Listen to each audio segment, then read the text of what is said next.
Hello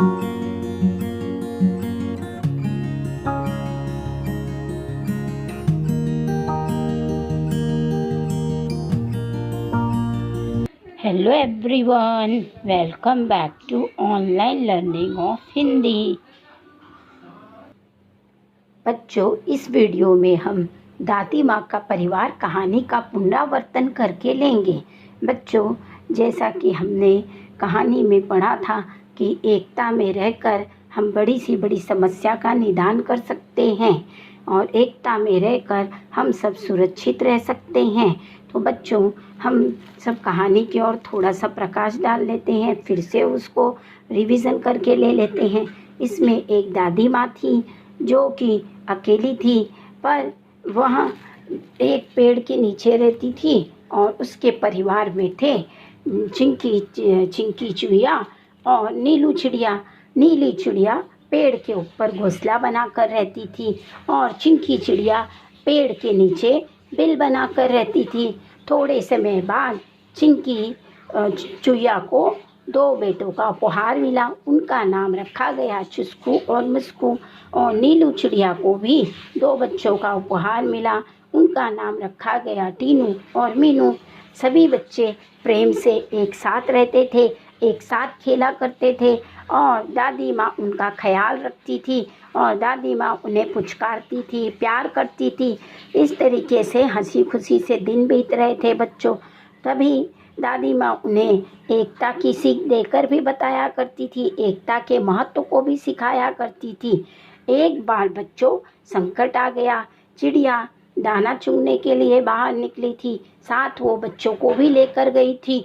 बहुत समय बीत गया पर चिड़िया वापस नहीं आई और बच्चे भी वापस नहीं आए। तब दादी माँ चिंतित होने लगी। दादी माँ उनके इंतज़ार में बैठी हुई थी, कुछ खोज खबर नहीं मिल रही थी। तभी वहाँ पे दृश्य ये था कि शिकारी ने जाल बिछा कर रखा था। सभी चिड़े चिड़िया शौक से उसमें कूद पड़े थे और दाना चुनकर आनंद से खा रहे थे। मगर कुछ समय बाद उन्हें पता चलता है कि वे फंस चुकी हैं। जब उनकी एक साथी मुनमुन चिड़िया कहती है, अरे मेरे घर में कोई नहीं है, मुझे जल्दी जाना है। जब वह सबको अलविदा कहने लगती है तब वह महसूस करती है कि वह तो फंस चुकी है। तभी उसे मालूम पड़ता है, अन्य चिड़े चिड़िया को मालूम पड़ता है कि वे फंस चुके हैं। उसी दौरान वे सभी एक दूसरे को देखने लगते हैं, सब शांत हो जाते हैं। तब उसमें टीनू चिड़िया कहती है, घबराओ मत, हम सब एकता में रहेंगे, एक साथ रहेंगे और हम इस संकट से बाहर आएंगे। तभी वह सबको एक उपाय कहती है कि सब लोग मेरे उपाय को ध्यान से सुनो। जब मीनू कहेगी 1 2 3 4 तो हम सब एक साथ उड़ेंगे और एक ही दिशा में उड़ेंगे। इस तरह से हम अपनी और दूसरों की जान बचा पाएंगे। और ऐसा ही उन्होंने किया। वे सब एक साथ एक दिशा में उड़ी और शिकारी उन्हें देखता रह गया। शिकारी ठगा सा रह गया क्योंकि उसके मकसद को वो पूरा नहीं कर पाया। चिड़िया अपनी जान बचाकर उड़ गई और सभी चिड़िया उड़कर दादी माँ के आंगन में पहुँची। दादी माँ के आंगन में जब वे पहुँची तो दादी माँ उन्हें देख रही थी। उस समय सभी चिड़िया ची ची ची ची कर रही थी। तो दादी माँ ने झट से चिंकी को पुकारा और कहा कि जल्दी आओ और इन्हें मुक्त करो। तब दादी माँ के कहने पे चिंकी के साथ चुस्कू और मुस्कू भी आए और अपने पेने दांतों से उन्होंने जाल को काट दिया। इस तरीके से सभी चिड़े चिड़िया आज़ाद हो गए और एक बार फिर से उनमें खुशी का माहौल आ गया।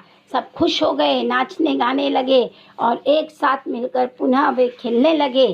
तो बच्चों, सबने एक साथ कहा कि एकता, और सबने एकता की दुहाई दी कि दादी माँ की सीख रंग लाई और अंत भला तो सब भला।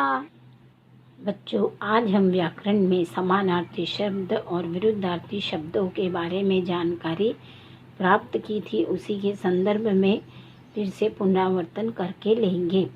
समानार्थी शब्द के बारे में हमने पढ़ा था। ये वे शब्द होते हैं जो समान अर्थ बताते हैं। किसी भी पाठ और कविता को पढ़ते समय जो कठिन शब्द आते हैं उसे समझने के लिए हम इसका उपयोग करते हैं। इसी बच्चे हम वाक्य के उदाहरण के द्वारा हमने इसे समझ के लिया था। जैसा कि पहले चित्र में हमने देखा था कि या 2 आँखें हैं या 2 नेत्र हैं, तो इन वाक्यों में आँखें और नेत्र ये समानार्थी शब्द हमने देखे थे। उसी तरह से बच्चों हमने देखा था कि यह राम का घर है और यह राम का गृह है। तो यह दूसरे वाक्य में घर और गृह दोनों शब्द एक दूसरे के समानार्थी शब्द हैं। ये बात हमने सीख कर ली थी बच्चों। जिस तरह बच्चों हमने समानार्थी शब्दों की जानकारी का पुनरावर्तन किया, उसी तरीके से बच्चों हम विरुद्धार्थी शब्दों की जानकारी का पुनरावर्तन करके लेंगे। विरुद्धार्थी शब्द वे शब्द होते हैं जो हमें विपरीत अर्थ बताते हैं। इसमें बच्चों हमने देखा था वाक्य की सहायता से कि बिल्ली मेज के नीचे बैठी हुई है, और दूसरे चित्र में हमने देखा था बिल्ली मेज के ऊपर बैठी हुई है। यहाँ पे नीचे और ऊपर शब्द एक दूसरे के विरोधी शब्द हैं और यह हमें विरुद्धार्थी शब्द की जानकारी देते हैं। इसी तरीके से बच्चों हम दूसरे पिक्चर की ओर हमने ध्यान दिया था कि तोता पिंजरे के अंदर है, और हमने देखा था कि तोता पिंजरे के बाहर है। तो यहाँ पर अंदर और बाहर दोनों विरोधी शब्द थे। ये हमने शब्द के माध्यम से सीख कर लिया था। इसी तरीके से वाक्य के माध्यम से भी हमने उसे समझ कर लिया था। उम्मीद करती हूँ बच्चों कि आपको याद आ गया होगा। धन्यवाद बच्चों।